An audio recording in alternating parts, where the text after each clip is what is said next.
Assalamualaikum warahmatullahi wabarakatuh. Nama saya Ivana Afisa, NIM 3041. Di sini saya akan menjelaskan teori statistik. Yang nomor 1, jelaskan pengertian dari probabilitas dan distribusi probabilitas.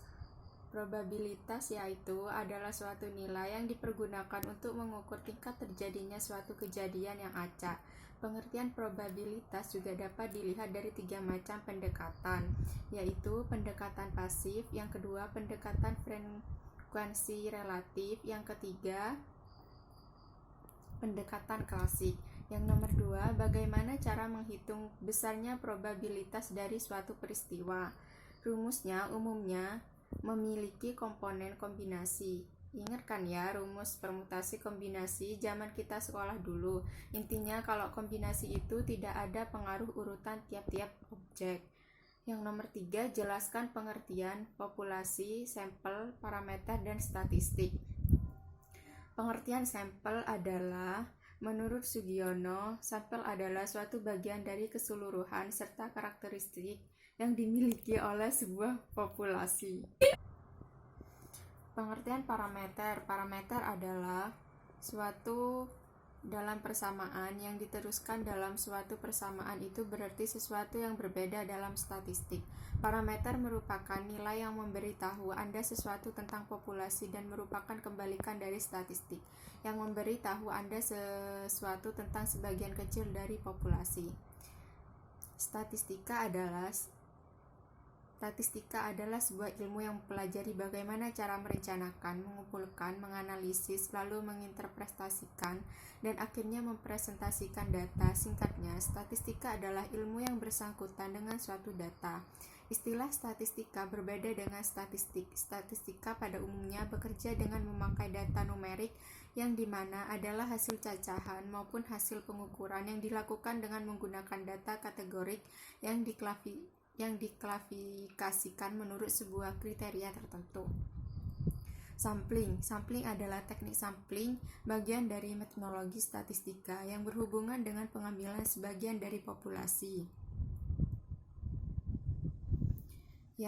Teori yang keempat ialah jelaskan pengertian sampling dan macam-macam sampling. Macam-macam sampling yaitu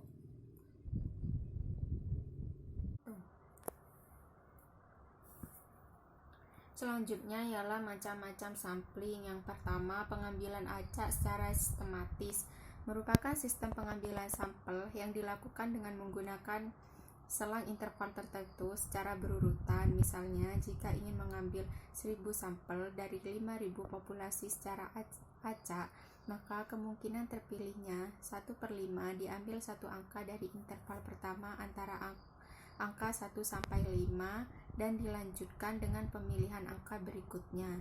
Yang kedua, pengambilan acak berdasarkan lapisan merupakan sistem pengambilan sampel yang dibagi menurut lapisan-lapisan tertentu dan masing-masing lapisan memiliki jumlah sampel yang sama.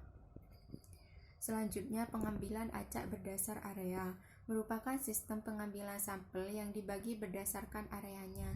Setiap area memiliki jatah terambil yang sama. Kelebihan dari pengambilan acak berdasar area ini adalah lebih tepat menduga populasi karena variasi dalam populasi dapat terwakili dalam sampel. Selanjutnya, pengambilan menurut jumlah merupakan pengambilan anggota sampel berdasarkan jumlah yang diinginkan oleh peneliti. Kelebihan dari pengambilan menurut jumlah ini adalah praktis karena jumlah sudah ditentukan dari awal. Pengambilan menurut tujuan merupakan pemilihan anggota sampel yang didasarkan atas tujuan dan pertimbangan tertentu dan peneliti. Kelebihan dari pengambilan menurut tujuan ini adalah